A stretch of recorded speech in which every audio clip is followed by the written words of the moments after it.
It was the battle for last in front of fans in the stands for the first time since December of 2021.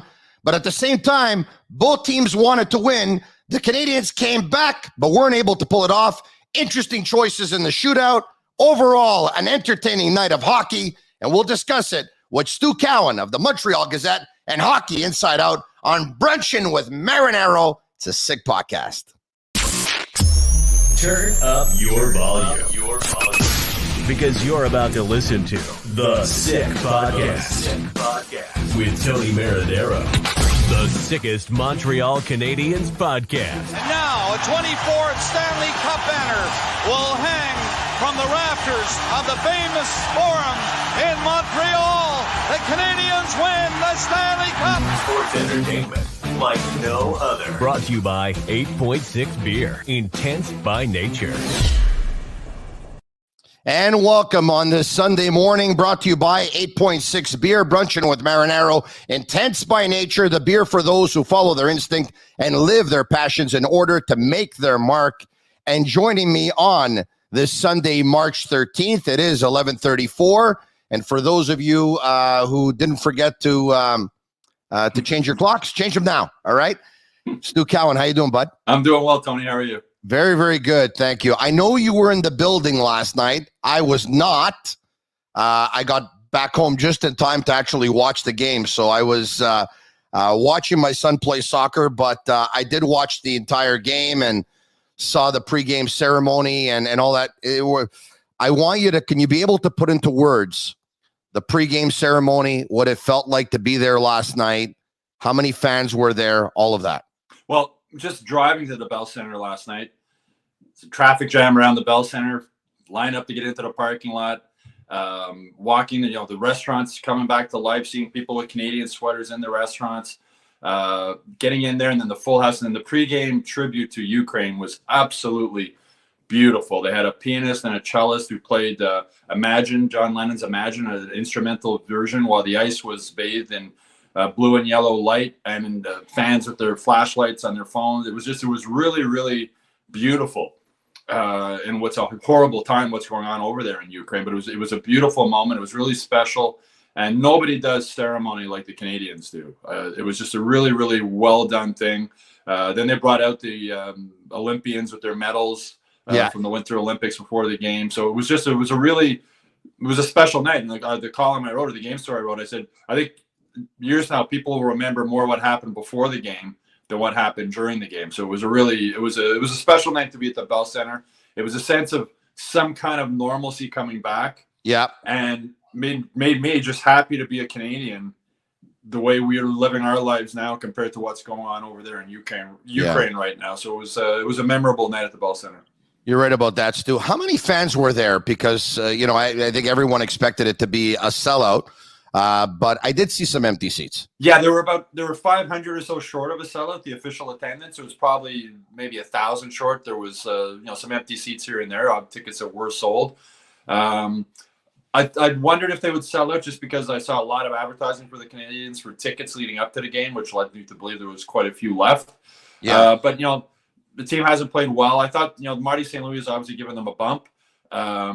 But the team hasn't played well, and COVID and everything. It's going to take a while, not just for the Canadiens, but I think for basically all sports teams to bounce back from what's happened during COVID, with people getting used to going back into a full arena and feeling comfortable, etc. But it was a good crowd.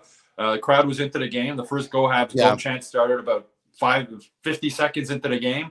Yeah. At the end, when they were down 3-1, the crowd was really behind the Canadiens. More Habs go. They even had the wave going at one point. Yeah. And if they had scored in a shootout, if Michael Pezzetta had scored in a shootout, I think they would have blown the roof off the building. So the fans that were there, I think, had a really good time. Yeah, we're going to get to Pezzetta a little bit later. This is Sunday Brunchin with Marinaro, and usually what we do on Sunday is we take all of your questions. You could throw them out there, and we'll try and answer as many as we can. Tell your friends about it. Sharing is caring, and the more you share, the faster we're able to grow this thing, and it's growing pretty fast, and we're pretty excited about that. So follow us on Facebook, follow us on Instagram, and follow us on Twitter at The Sick Podcast, and subscribe to our YouTube channel. It's absolutely free, and you can be notified, by the way, on all social media apps notified immediately when we upload an episode or when we go live, which is pretty cool. Tony, what does it say on your Sick Podcast sweatshirt today? Hold on a second, from Pasquale Falbo. Maybe you can't see. There we go. It's going to be all right. By the way, Shane Wright in his last game, 3 goals, 2 assists, and a 7-2 win. Mind you, some are still not convinced by the way he plays on the road, Stu, because he's much better at home than he is on the road. Let's keep in mind, he had about a year and a half of hockey off because of COVID, and he's starting to find his rhythm now, but still, he's not a consensus number 1 pick, but I still think it's going to be all right. The Canadiens losing the game last night now are still last in the National Hockey League, of course, with Seattle being right there. It was the battle of last place last night, but both teams wanted to win. Stu, getting back to the empty seats, you would think, like you said, there are still some fans who are like, you know what? I don't feel comfortable being in a building with 20,000 people. And that would maybe explain some of the absentees last night of those 1,000 empty seats. That would be number 1. Number 2, probably some of those season ticket holders are still in Florida, who decided to go to Florida during the winter or whatever, or said, you know what, too many restrictions in Montreal or in Canada, I'm going to Florida, and they're probably not back yet. And number 3, maybe the weather had a little bit something to do with it. I mean, I drove last night. I didn't think it was all that bad, but the snow on the floor may have scared a few people off. Yeah, and the other thing is, I mean, it's expensive. It's expensive to go to a Canadiens game. And I think not just for the Canadiens, but I think for all pro sports teams, the fact that, a super 4K, whatever, high def TV is so affordable now for people. I think people have become more comfortable staying at home during COVID, watching the games on TV or watching Netflix on TV or whatever else they're watching. And I think it's once people get into that habit of staying home and as I said, with the cost of going to a game and the cost of parking and tickets and beer and food and everything else, some people might just say, you know what, I'm more comfortable just staying at home and ordering a pizza and buying a case of beer or something. So, and again, that's not just with the Canadiens. I think that's going to be something for sports teams in all leagues that they're going to have to deal with going forward, is just making the game experience more comfortable or more affordable, I guess, for fans going to the game. I noticed the Canadiens have had some specials. They have a student night now. I can't remember the price, but if you buy a ticket, I think you get a ticket and a beer for it's not that expensive. Yeah. So I think not just the Canadiens, I think all pro sports teams are realizing that they're competing with, the high def big screen TVs that so many people can afford now, and other options also. If you're at home and the game's bad, you change the channel or you watch Netflix. So I think that plays into it also. I think it's become so expensive to go to not just a Canadiens game, but any major league professional sports game. Look, I always enjoy being in the building. I mean, every game is a privilege. Last night, like you said, was especially special. It was the first time that there was pretty much full capacity for the first time since December of 2021. The pregame ceremony for Ukraine, like you just said, was nobody does this stuff better than the Canadiens. Tributes and ceremonies.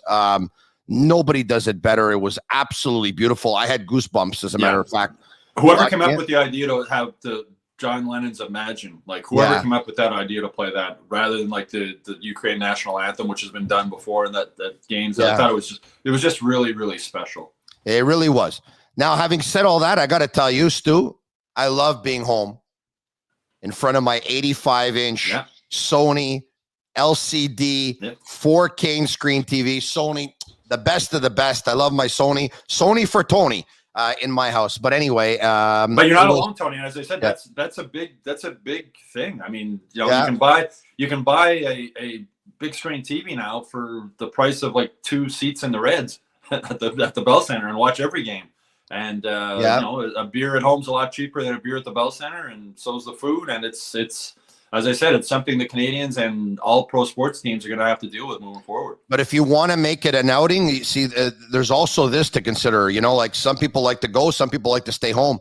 But if you want to make it an outing and you're thinking of going to the game, I mean, you ever go to La Cage with a couple of your buddies now with their revamped menu? It's absolutely unbelievable. and you watch it there, and some of them have like a 300-inch screen. It's really, really amazing. Anyway, that's the other thing, Tony.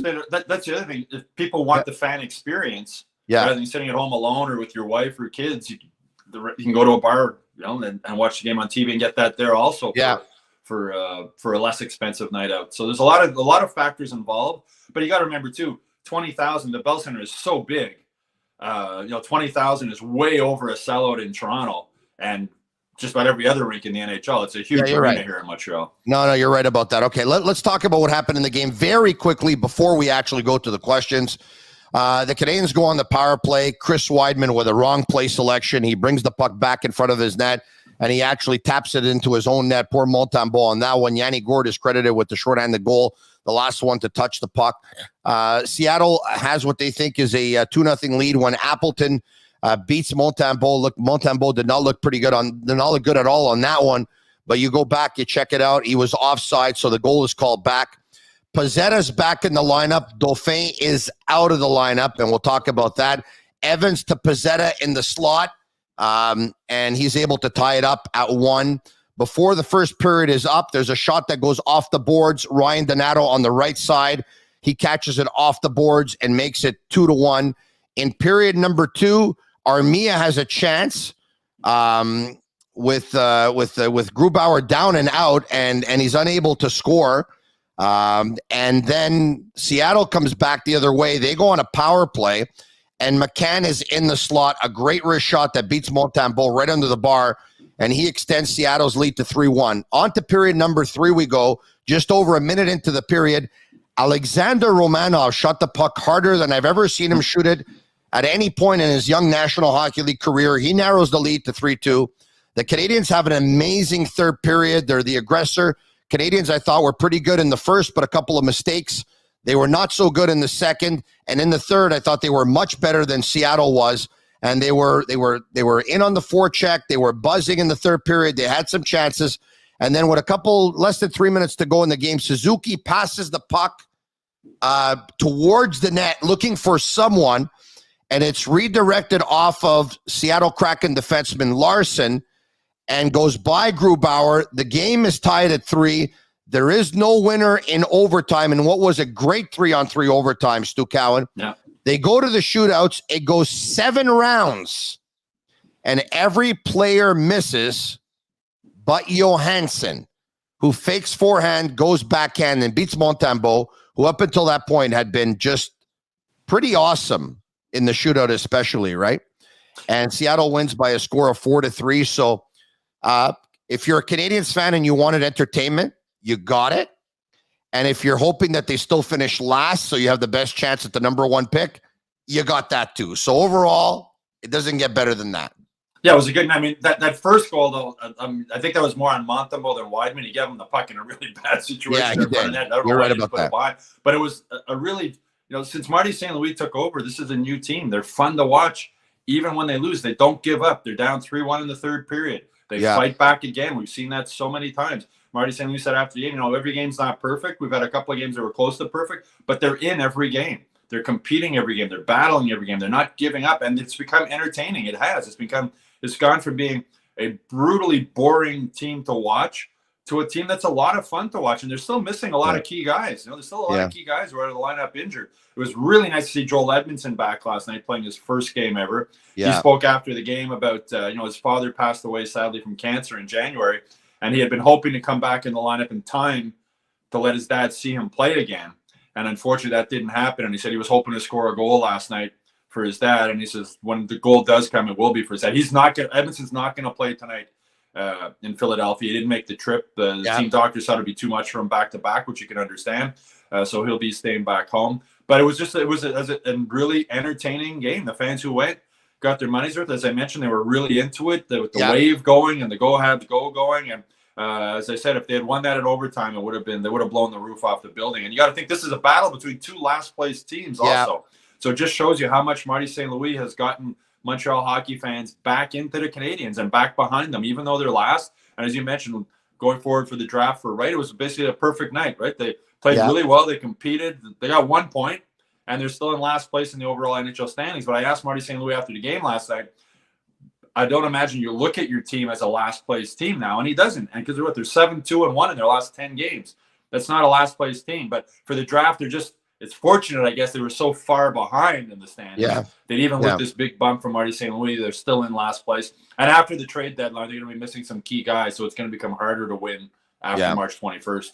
You're right about that, and you're right when you said the Canadiens don't give up on their Marty St. Louis. And by the way, the Seattle Kraken don't give up as well. They might not be the most talented team, but they work hard. And I urge everyone, if you didn't watch it yet, our last episode of the Sick Podcast, I had a chat with Mitch Garber. Mitch Garber is one of the owners. First of all, he's a Montrealer. And he's one of the owners of the Seattle Kraken. And I thought it was an awesome conversation with one of the most intelligent people that I know, to tell you the truth, right, Stu? I think you can attest to that. I mean, Mitch Garber is the kind of guy that can have any conversation with anyone on the planet. And when it's all said and done, he might be the person that actually made the most sense in the room, right? Mitch Garber is a mensch. He really is. He's just a super person. I did quite a lengthy interview with him in his office, but just before COVID, I guess. And I've known Mitch for quite a while, and I know he's a very successful and very rich guy now. But he's the same guy now that I knew before he was as wealthy as he is, and that says something. Like, money hasn't changed him. He's a really good guy. Huge a lot of sports fan. A lot of people say that about me too. Yeah, that's right. He's but Mitch is just a huge sports fan. I mean, he was involved in the Expos project with Bronfman, and he's a big sports fan. And I always like to see good things happen to good people, and he's a good person. And it's nice to see him, a dream for a kid who grew up in Montreal. He wasn't a rich kid growing up in Montreal, to actually be a part owner of an NHL franchise. That's pretty cool.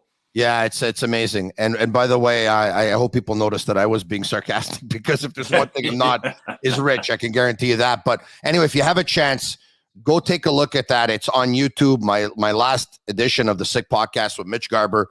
I thought it was an amazing conversation. I really enjoyed it. He's absolutely brilliant. And always a fun guy to talk with. Seattle's in good hands. Seattle is in very, very good hands. All right, okay. Before we get to, I know we have a ton of questions. I'm going to make one general comment. We're going to get to this later. I know he's not your pick, and I know he would be very high on your list, I would imagine.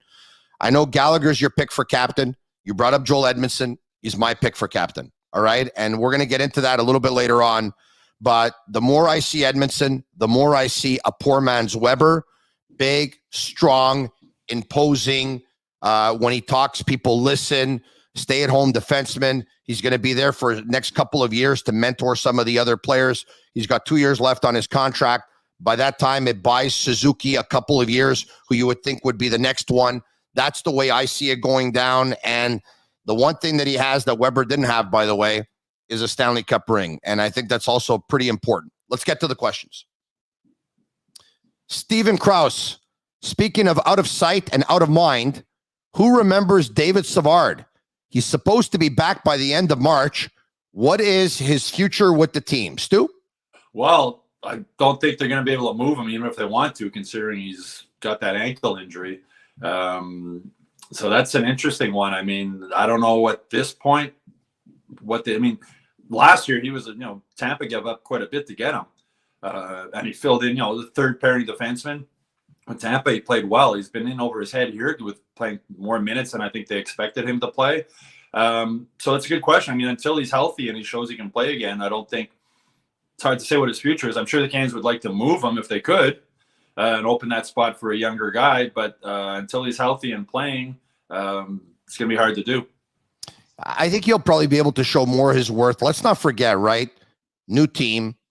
New city, new teammates, new system, new coach, new coaches, all that stuff. Obviously went from the best team in the league to the worst team in the league. I'm willing to cut him a little bit of slack, and I think that next year you're going to see a better David Savard. He's not going to be moved this year. I don't think he's going to be moved in the offseason. And if the Canadians move a Kulak, if they move a Weidman, if they move a Sherrod, imagine if they move all three.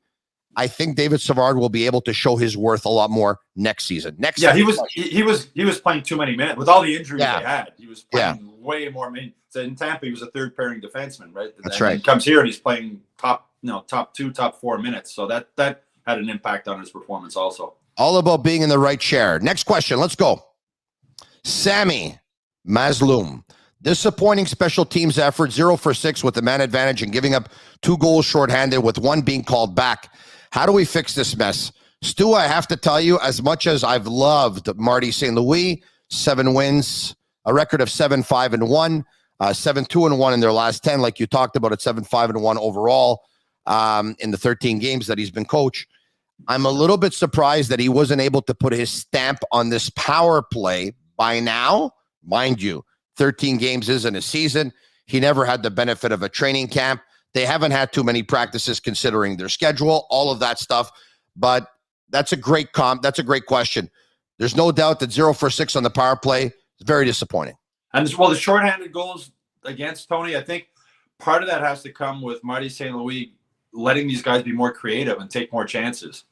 And the more chances you take, the more the odds are that you might cough one up and give a breakaway going the other way. So, as Weidman was saying this week, he said, with Marty St. Louis working on the power play, it's like having someone with a master's degree on the power play telling you what to do. But it's going to take time. The power play has been a problem here for a long time. And as you mentioned, he hasn't had a lot of they haven't worked on the power play a lot in practices.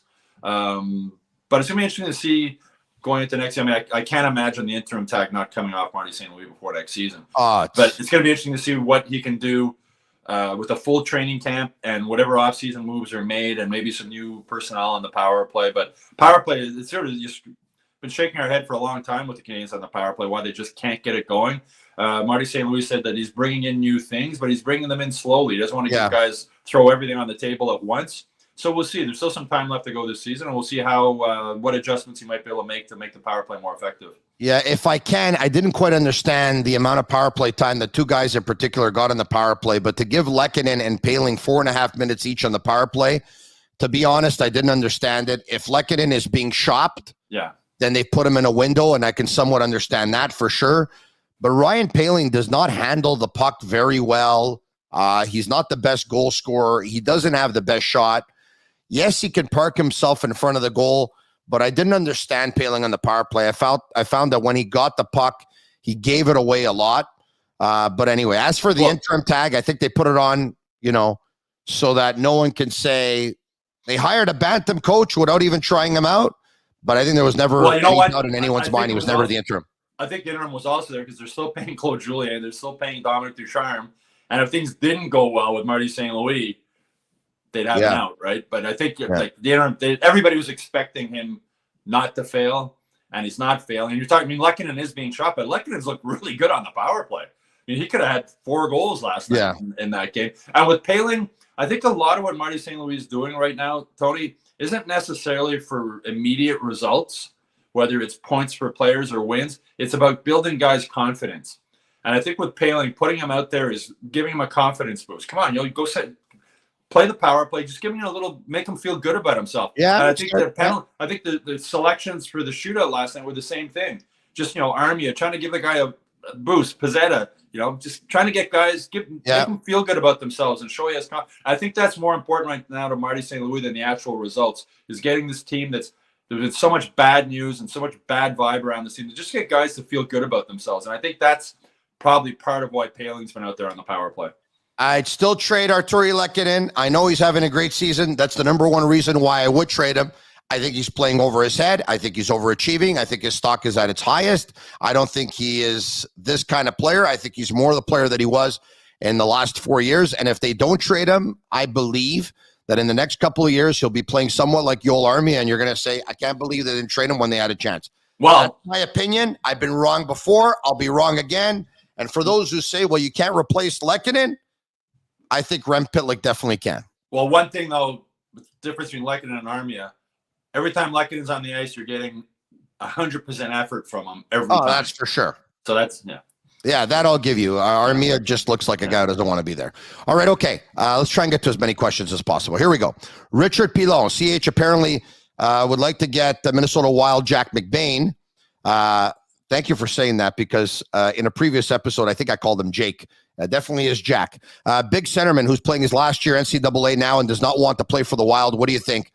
Stu, I don't know if you had a chance to come across this, but Jack McBain is a 6'4", 220-pound centerman who's playing at Boston College for Jerry York, who's in his 50th season of coaching. Boston College produces very good players. In the last 3 years, Jack McBain has played with who I'm trying to get this right now. He's played with Boldy of Minnesota. Who else has he played with? Anyway, the names escape me right now, but he's played with guys who have made Oliver Wahlstrom. He's played with Oliver Wahlstrom, and who's playing in the National Hockey League as well. And he's playing with anyway, I don't remember who he played with, but he played with 3 players who are making their mark in the National Hockey League. They produce a lot of players. He's a former 3rd round pick of the Wild. And much like Jordan Harris' situation, you have to sign with a team before 4 years. And it doesn't look like he's going to sign with the Wild. So the Canadians are in on him, which has me asking the question, Stu, why would they want this 6'4" centerman? Depth to replace Paling, to replace Jake Evans, everybody wants Christian Dvorak. Everybody wants a 6'4" centerman. Everybody. You can't have too many of them. It gives you options, right? And if playing in Boston, he would know Kent Hughes. Kent Hughes is around that Boston area all the time. Yeah. He would know a guy playing for Boston, and the kid would know him also. So, you can never have. The center's been a black hole for the Canadians for so long. You can never have too many of them. So it's the more you have, the better, and then they can battle each other for who's number 1, 2, 3, or 4. So that's an interesting. If they can get them, fantastic. Yeah. All right. Okay. Back to the questions we go. Joey Shanomblo. Romanov is an RFA this offseason. What contract does he get, Stu? You'd have to figure he's looking in the $3 million range. I would think so. Yeah. Who knows how long they want to lock him up for? Maybe the thing is, you look at the Nick Suzuki contract, how they locked him up 8 years. Do they feel the same way about Romanov? Do they want to lock him up now and bank on what he's going to become and pay him for what he might become, rather than paying guys for what they were, like what's happened with Brendan Gallagher and a lot of other guys paid for their past performances? So it'll be an interesting contract to see what they can do. We look at what Carolina gave Kotkaniemi yesterday. It's 4 point whatever over 8 years. Moving forward, that could be a really big bargain for him. But for a young guy like that to have the guarantee of 8 years and $40 million or whatever it is in the bank, that can be appealing to a young hockey player when you factor in the possibility of injuries and everything else. It's a lot of money. It's a lot of term. You're basically set for a long period of time. So that'll be interesting to see how they handle that. I wouldn't be surprised if the Canadians do try and lock him up long-term like what they did with Suzuki, because he's impressed me. He's been really good this season. He's been one of the few bright spots on the team. So much potential there. You mentioned that shot. I mean, he stepped into that slap shot. That was a howitzer. So I think the Canadians will try and lock him up for the 8 years. And if they do, it might get up in the $4 million range. Like what we saw with Kotkaniemi. So it'll be interesting to see moving forward. Yeah, the guys love him too, eh? He's got that infectious smile and stuff like that. He loves the game. He really loves hockey. He seems to enjoy being in Montreal too. He's talked about how he likes walking around Mount Royal with his wife and seems to be happy here. And Luke Richardson's worked well with him. It makes sense to me. Lock him up long term and bank on what he's going to become, because what I've seen this season really has been impressive. Excuse me. Yeah, I used to go to Mount Royal a lot when I was 18. The good old days. All right, okay. Back to the questions we go. Maurice Richard, my God, what an honor. Question, do you think it would be a good idea to sign St. Louis to a 1-year bridge deal? Does he have over a full season instead of a half season with no pressure? Or see how he does with a full season instead of a half season with no pressure? I get it. A lot of people are saying that Marty St. Louis walked into a no pressure situation. They were the worst team in the league. They couldn't do worse. How is he going to do next year? Stu, I don't know how he's going to do next year, but I think he's going to be okay. He's already proven to me that he's becoming more and more comfortable behind the bench. And yesterday there was a moment where, it looked like, he was, he wasn't doing anything. The guys were just at the bench. And then all of a sudden he's like, no, guys, come over here. And he started giving, this. I think it was like 25 seconds left in the game or whatever it was. I don't remember when, but he was giving instructions. He was more and more comfortable. and more so where he was leaning on Latowski and Burrows before. It's kind of like they're listening into him now, and he's kind of like taking the lead. I think he's going to be okay, Stu. Well, Edmondson, after the game last night, was asked about his first game with St. Louis behind the bench, and he says, I was trying to listen to everything he had to say. And he said, normally the head coaches only talk with the forwards, but he comes down and talks to the defensemen also. So the guys are listening to everything he's saying. It's been coming at him a million miles an hour since he took this job. After the first game, he spoke about how it was so fast behind the bench, and now he understands why there's 4 coaches back there. After practice the other day, I asked him, have you set up your goaltending for the back-to-back this weekend? And he went, oh, yeah. No, I haven't thought about that yet. I guess I better figure that out. So it's almost like he'd almost forgotten there was back-to-back games this weekend. But his honesty is so refreshing, not only for the media, but I think for the players too. He's honest. Like he said, it's moving fast behind the bench. I got to get used to this. And the goalie thing, I got to figure out what I'm going to do with my goalies this weekend. But he has that instant respect as a Hall of Fame player. He's a great motivator. He could be a motivational speaker if he wasn't a coach. Yeah. Excuse me. And as far as his contract, I had a one-on-one with Marty, and I asked him with the interim tagging, he made $58 million or something during his playing career. He's not doing this for money. And he said with the contract, he was like, whatever they were, he just wanted to coach the Canadians. So, it's not going to be a big problem signing him moving forward. I agree with you. I imagine they're going to offer him a 3-year deal, maybe what they had with Ducharme. But it's a night and day difference. I don't think Dominic Ducharme ever had, when Ducharme was hired, he was the best bilingual coach out there at the time, and Bergevin wanted to have somebody in place for the day eventually he'd have to fire Claude Julien. So that's why Ducharme was hired. But I don't think he ever had the instant respect in the room that Marty St. Louis has. The players are listening to every word he says, and Edmondson, who's been on the outside looking in, said after last night's game, there's just a total new vibe in the locker room since Marty took over. Guys are happy again. Guys want to come to the rink. Guys are having fun. And it shows on and off the ice. So I don't think the contract's going to be an issue. They'll get that settled in the offseason. And for Marty St. Louis, he's got more money than he needs. He loves this job. He just loves hockey. He wants to be a part of it. I think the negotiations will be pretty easy. It's funny. I said to a buddy a couple of days ago, I said, Marty St. Louis is the kind of guy that is so enjoying this and so wanted this for his career that he would do this job for free. He would. I honestly believe you, Tony. And he said, no, he wouldn't. And I was maybe exaggerating a little bit, but maybe not. So like you just said, the contract negotiation is going to be, I can't just give me whatever you want. We're cool. I really think it's going to go down that way. I don't think it's going to be, okay, Marty, how's 3 years, 4.5 million? Well, no, Kent, I want more. I want 3 years, 6. I don't see that. I see it as, Kent, just sign me to whatever you want to sign me, man. I'm good with it. Let's go. And as he said, if it doesn't work out for whatever reason and the Canadians don't fire him eventually, he said, I had a pretty good life before. I'll just go back to that. I'll go back to Connecticut and coaching kids hockey. And he loved coaching kids hockey. Yeah. And he had an interesting comment when he was Mark Denis interviewed him on RDS. And he said, I don't treat the players on the Canadians different than I did the kids. Why do they have more respect than a kid that I'm talking to? And it's as I said, it's been so refreshing the way he's come in and just been on. He's got so much confidence in himself. He's confident enough to be humble. And he's confident enough to say, I don't know, this is moving fast. It's really moving fast. He's confident enough to say, oh yeah, I'm not sure. I got to think about that goalie situation, because he's confident in himself and he's a smart guy. And he knows he's going to learn. His practices are fun to watch. The players love them. These little mini 3-on-3 games they're playing. They're fast-paced. They're quick. The players are loving them. He's fantastic with his practices. He's fantastic motivating guys.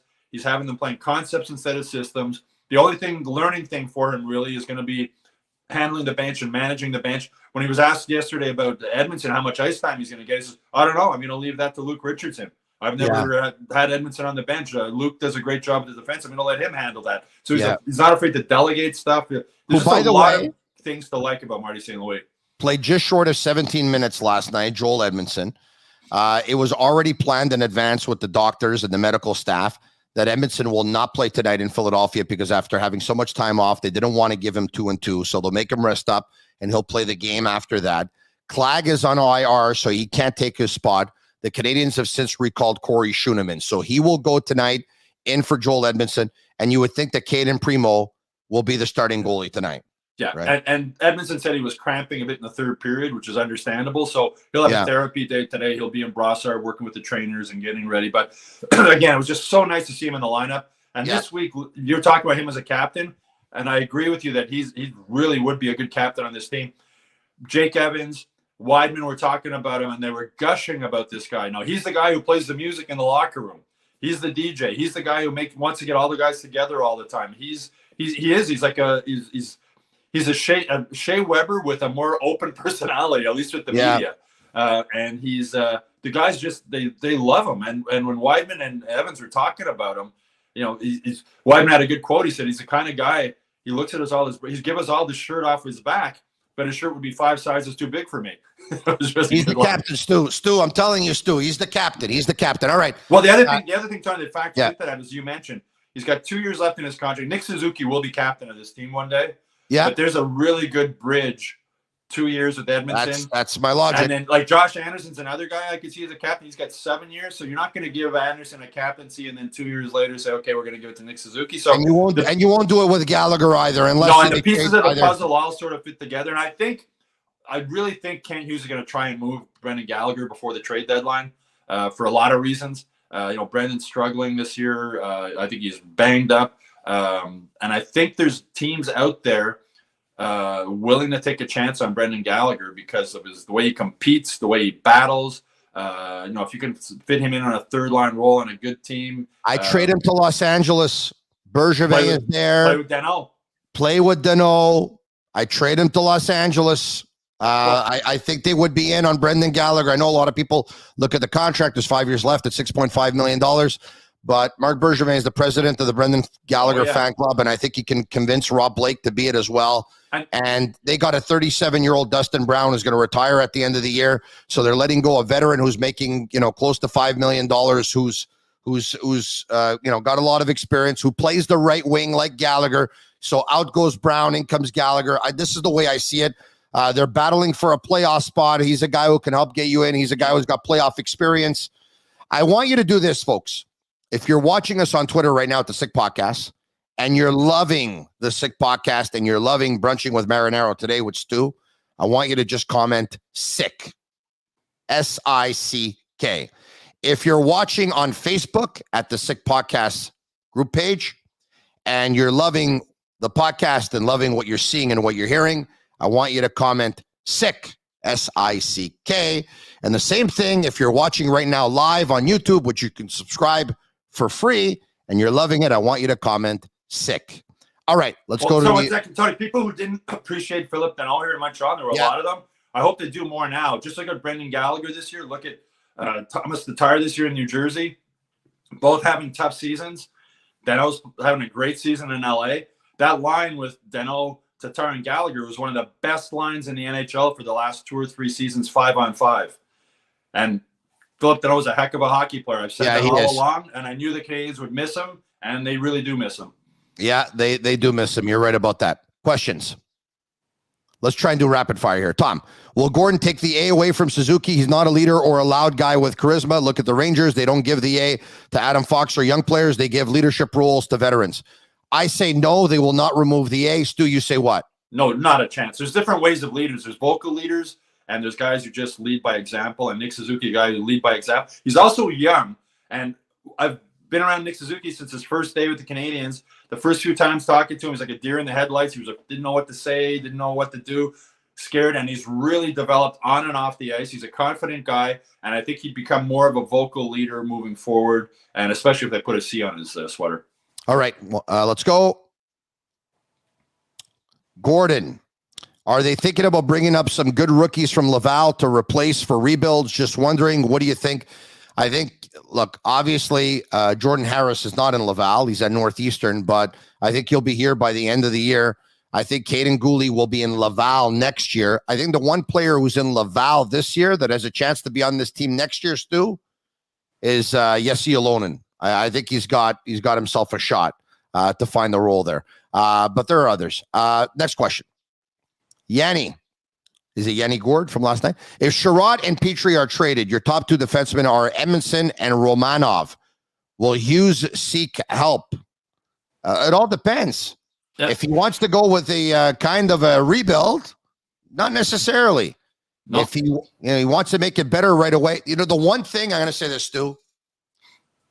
Stu, there's talk that Christopher Letang's not going to re-sign with the Penguins, and he's going to sign with the Canadiens. How do I say this diplomatically? I love Christopher Letang. I would take him on my team any day of the week and twice on Sunday. He had an amazing career. He's having an amazing season. But based on his age and some of the contract numbers that we're hearing, that he wants another contract, which is long-term at big money. At this stage where the Canadiens are and they're not a cup contender, I don't pay that much money for someone who can mentor somebody else. No. I say no to Christopher Letang. Unless he might sign for a hometown discount with his relationship with Kent Hughes, his agent through all these years, and coming back to play in Montreal. And the thing is, that question, I forgot Jeff Petrie. If he's not traded, your top pairing is Jeff Petrie and Joel Edmondson. Yeah, Petrie's going to be traded, though. If not this season, he'll be traded in the offseason. I'm convinced of that. All right, okay, let's go. Alfredo Borello. What would it take for the Habs to trade for Nugent Hopkins? Maybe Allen, Sherrod, Drouin. The Oilers can also include their goalie, Koskinen. There's a guy who can be a second-line centerman on this team. Yeah, that's an interesting question. It's that offer there would be appealing, I would think, to Edmonton. And that's the guy, former, was he a number 1 pick? I know he was high. Yes, pick. he was. Yes, he was. Former first pick. A lot of overall, NHL experience. A guy not that old, fit in well here, I would think. Yeah, but at the same time, I mean, Jake Allen will have a year left on his contract. Ben Sherrod becomes an unrestricted free agent at the end of the year. I think they like to get somebody that has a little bit more term if they're going to give up a Ryan Nugent-Hopkins. More questions. Christian Bourgeois. When the interim tag comes off of Martin St. Louis, does he overhaul the staff? Keep Richardson because of their previous relationship? All right. Trevor Letowski, Alex Burrows, Luke Richardson. Stu, will they be back? Luke Richardson, if he wants to. I mean, if Luke Richardson wants to be a head coach in the NHL, it's never going to happen here. That's obvious. So does he?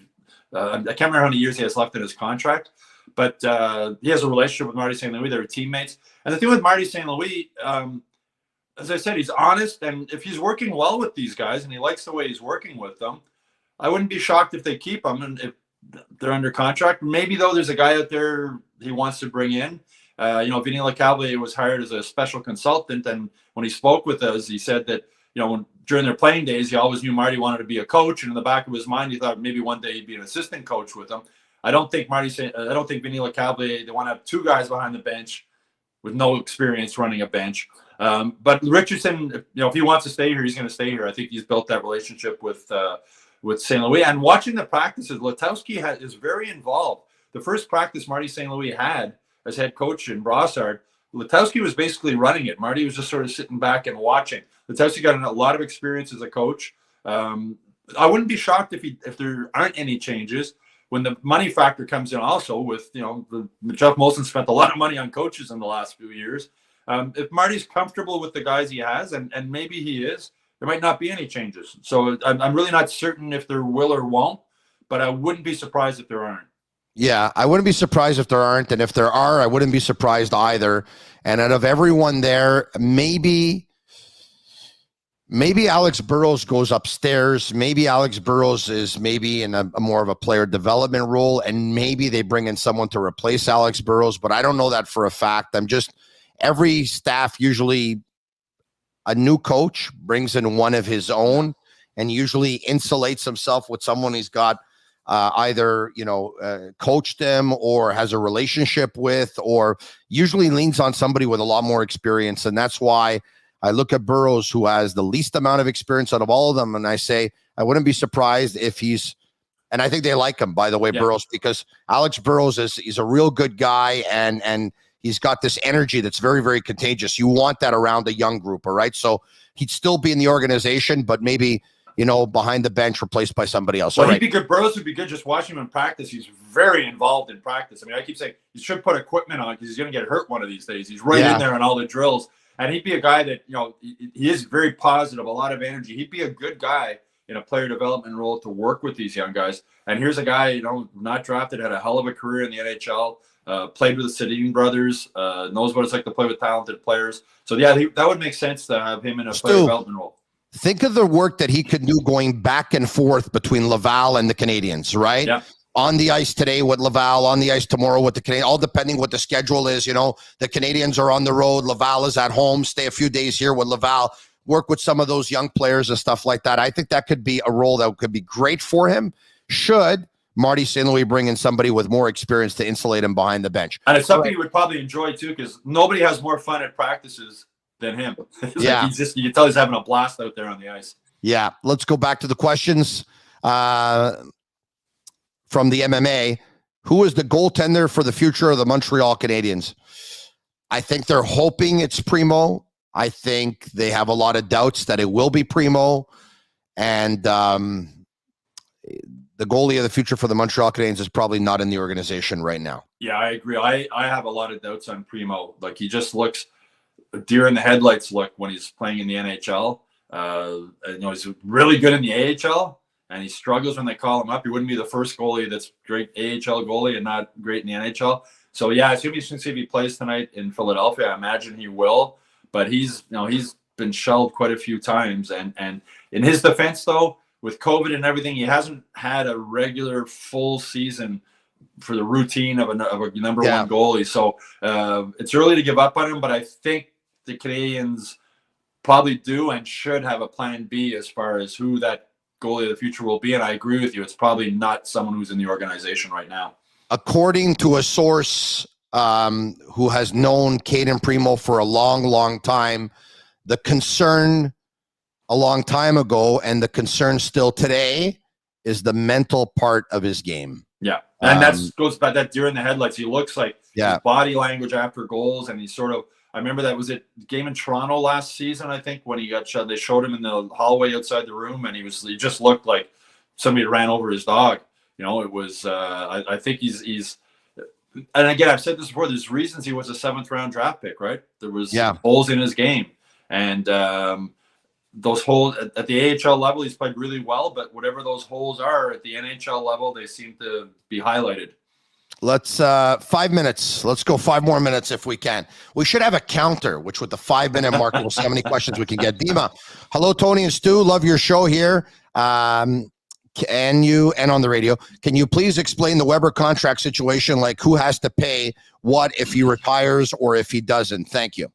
He's not going to retire. I don't think it's going to be a Chris Pronger situation where he's just going to be on long-term injured reserve and contract will play out. If he did retire, Nashville would get hit with much of the penalty. And I don't think Weber wants to do that to Nashville. Marc Bergevin had talked about how he had a plan. He wanted Weber to have some kind of a role in the Canadiens organization moving forward. But, Weber hasn't been around. He's an invisible guy this year around Montreal. But he was in Nashville for a recent ceremony for Rene, I think it was. And I think if Shea Weber has a future in an organization or another position, it's going to be in Nashville, not Montreal. I mean, his world was uprooted when he got traded to Montreal. Like, it's not a place he wanted to come. He was so happy in Nashville. His family was happy in Nashville. Yeah. And moving forward, if he's going to stay in the NHL, and I think he would prefer it be in Nashville. So I don't think he's going to retire and basically screw Nashville that way in the salary cap. But there's been a lot of talk, and understandable, about trading his contract, which is what happened to Chris Pronger. Remember, he was at the Arizona Coyotes at the end of his career, even though he never played a game. So it's like a $7.8 million salary cap hit each of the next 4 years, but he's only making $6 million in real money. So for an owner in Arizona or elsewhere, that's a lot of money he's keeping in his pocket. He's getting a $7.8 million salary cap hit, and he's only paying the guy $1 million in each of the last 3 years. That's $6 million in his pocket that he can save. So I think we're going to see his contract get traded. And post-hockey career, I could see Shea Weber ending up in some kind of a role with the Nashville Predators. You know what? I don't know about that. I wouldn't be surprised if he ends up working for the Montreal Canadiens. But whether it's the Canadiens, Nashville, or any other organization, the one thing I see him doing probably is, ambassador, maybe going to scout a couple of games out of BC. Just, he's in Kelowna. Nothing that requires an extensive amount of travel. He doesn't appear to be a guy who wants to start traveling now that his career is pretty much over. Look, more like a kind of a guy that wants to stay home and not travel too much. And I don't know if he wants to live in Montreal either. I mean, he hasn't been here. I think he was here once to see a doctor. Well, he's living in Kelowna, and he could do some scouting out of BC if he wanted to. Yeah. All right, okay, more questions. Marvin Matthews. Last night it seemed as if neither team wanted the 2 points. Even Johansson, when he scored, showed little emotion. Was it just me or felt this way? No, I think it's just you. I think both teams wanted to win that game yesterday because if Seattle didn't want to win, they wouldn't get out to a 3-1 lead. If Montreal didn't want to win, they wouldn't battle back to make it 3-3. And you saw both teams in the overtime. They weren't playing keep the puck. They were playing to go for it. And now there's one thing that drove me crazy last night, one or two things, okay? The shootout. I'm all for a guy trying things. Really, I am, okay? And you can make an argument that if you're not going to try, when you're the last place team overall. But I just didn't understand Hoffman's effort last night. He's got an amazing wrist shot, one of the best in the league, and he's trying the one-handed deke. I mean, just use your wrist shot. I didn't quite get it, but anyway. I don't understand why so many guys go on the deke on a penalty shot. Go ahead and pick a corner and fire it. Yeah. 7 rounds they went to yesterday, and in the end, Johansson was the only one who scored. More questions. B-roll. What was up with the choices for the shootout? I think what he's referring to is no Josh Anderson, no Brendan Gallagher. And Michael Pezzetta was chosen. Goes back to what I was saying earlier. I think he's trying to give guys a confidence boost going through. Byron was out there, a guy who's been injured a lot this season. I think a lot of it had to do. And Gallagher said after the game, it's shootouts or shootouts. It's rolling the dice, right? It's a crazy way to decide a game, but it's exciting. It was fun to watch last night. It really was. It was a great game last night. All right, more questions. Here we go. Rod, is it better to wait as long as possible to trade Sherratt? No, I think it's better to trade him as soon as possible. Especially with the injury jinx this team has had this season. Every game he plays, it's like, if he gets hurt, you just threw away a first-round draft pick. You're right about that. More. Jeff, Tony, when you interviewed Serge Savard, were you shocked how outspoken he was when he called Bergevin a disaster as a general manager? Yes, I was very surprised because Serge has always been conservative and diplomatic. He has become less conservative and less diplomatic over the years. And my gut is, I think he took it badly that Marc Bergevin never leaned on him. I think they had a conversation. I think Bergevin was asked about it. I think Jeff Molson spoke to Serge Savard about a possible role in the organization. I don't think he ever got back to him. I don't think Bergevin ever got back to him. And I think that the Senator took it badly. Yeah, and his Savard's book, which is excellent, he writes about it. And Marc Bergevin wouldn't have been GM of the Canadiens if not Serge Savard. He was the guy that Molson brought in to help him find the new GM. And he recommended Bergevin. And then the sort of feeling was Savard said that Molson had basically promised them Savard a sort of consultant position or something, which would have made sense since Bergevin had no experience as a GM. And Savard, like Bergevin never returned his calls, basically just forgot about him. And that was a huge mistake by Marc Bergevin also, because Serge Savard's one of his strengths as a GM was dealing with people and not making things personal. And with Marc Bergevin, everything became personal, whether it was PK or Radulov or Markov, you go down the list, Pacioretty. And I think if he had leaned on Savard a little bit, Savard could have helped him manage people a lot better than the way he did. And I use Chris Nyland as an example. Serge Savard traded Chris Nyland, broke his heart when he traded him from the Canadiens. Chris Nyland still loves Serge Savard. Yeah. He loves him because he handled him properly. He treated him well. He brought him back, Nyland back at the end of his career. He was put into a position where he had